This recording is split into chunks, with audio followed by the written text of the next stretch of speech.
Let's generate a standard Arabia map in the Definitive Edition. Take a look at this base. Notice anything weird?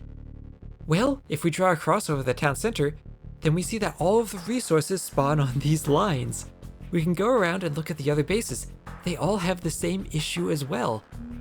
To see how things should look, here's a custom map script where I basically copied the Arabia map from the original game. The resources spawn properly, being distributed randomly around the town center. But if we look back at any of the standard maps in the Definitive Edition, we see that they aren't so random anymore. Unlike some of the other bugs in DE, which are due to changes in the closed source codebase, the random map scripts are visible directly in the game files.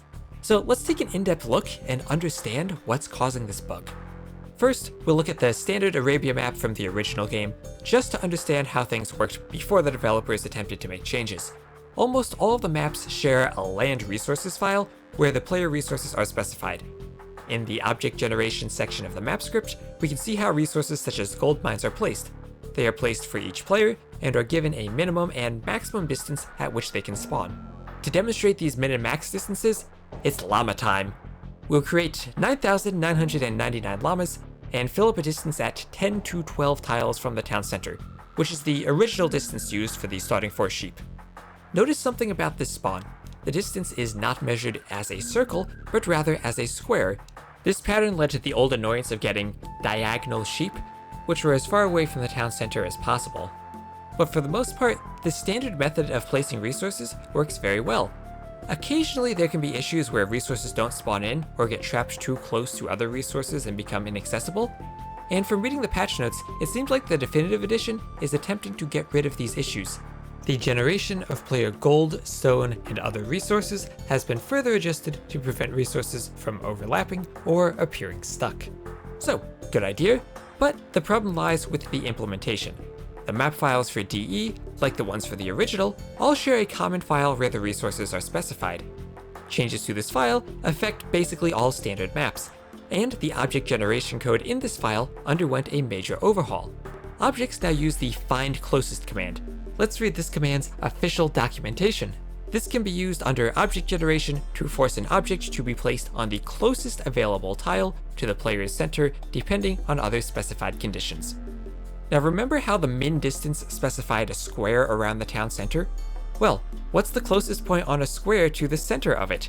The midpoints of its sides. So, when we use find closest to place the resources, the first place we try to place them are the midpoints of the side of this square, which results in the cross pattern we see of resources spawning on these lines through the town center. Making it worse, instead of having a min and a max distance, now find closest always tries to put the resources as close to the min distance as possible. Now, these changes don't affect tournament games, since we use custom map scripts for those anyway, and unranked games could just use custom maps as well. But all ranked games are affected by this bug. Once you realize how the maps spawn, scouting for your resources becomes trivial, as you just need to send your scout to 4 locations and then you found everything. It really does ruin a large part of the game. I'm actually kinda surprised that this issue wasn't hotfixed. It's pretty obvious once you see it, and unlike some of the other changes, which have rather high costs associated with them such as breaking recorded game compatibility, fixing the random maps should be simple. Just update the map scripts, and all games going forward use the updates. There aren't any synchronization issues. But this issue was not addressed by the hotfix, and wasn't even addressed when the map pack was updated. So we've had an entire rotation of all of the maps in the map pool being bugged, and now we have a second one. Hopefully it does get fixed soon, as right now it's having a serious impact upon the ranked game community. So that's it for now. Thank you all very much for watching. Extra thanks to everyone supporting me on Patreon, and I'll see you next time.